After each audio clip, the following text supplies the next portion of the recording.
Welcome to Solvetic, your channel to always learn technology easily.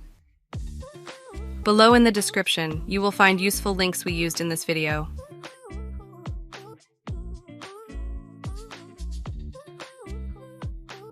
Today in Solvetic, we will see how to fix Chrome running in background Windows 11. Open Chrome. From the menu, select the option Settings. You will go to the section System.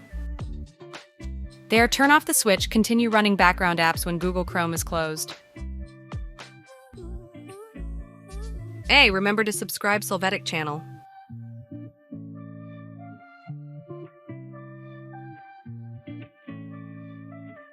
We hope it has been helpful for you.